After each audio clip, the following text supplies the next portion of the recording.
అరుణాచలం చూస్తే అంత సంతోషం. అప్పుడు ఆయన ఒకటి బాగా గుర్తుపెట్టుకోండి, ఏ స్థాయి వారికి ఉపదేశం చేయలేదు. ఆయన చేష్టితముల ద్వారా భక్తి విడిచిపెట్టవద్దు, గిరి ప్రదక్షిణం చెయ్యండి, విహిత కర్మాచరణములు విడిచిపెట్టవద్దు.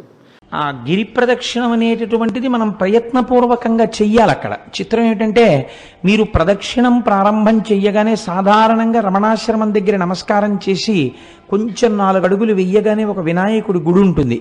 అక్కడ నమస్కారం చేసి అరుణాచలానికి ప్రదక్షిణానికి బయలుదేరుతారు. బయలుదేరినప్పుడు మొట్టమొదట దక్షిణ దిక్కున కనపడేటటువంటి లింగం యమలింగం. దక్షిణ దిక్కున మరి యమధర్మరాజు కదండి. అందుకని యమప్రసాదాత్ ఆయుర్వర్ధనమశ్నుతే అని చెప్తాం మనం ఆశీర్వచనంలో. దక్షిణ దిక్కున ఉన్నటువంటి యమధర్మరాజు గారి యొక్క అనుగ్రహము చేత నీకు ఆయువు వృద్ధి అగుగాక.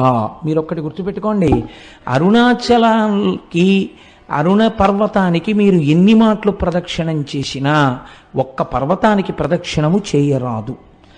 అరుణాచలం పర్వతం చుట్టూ ఉన్న అన్ని ఆలయములను దర్శనము చేస్తూనే ప్రదక్షిణం చెయ్యాలి తప్ప వాటిని విడిచిపెట్టి ప్రదక్షిణం చెయ్యకూడదు.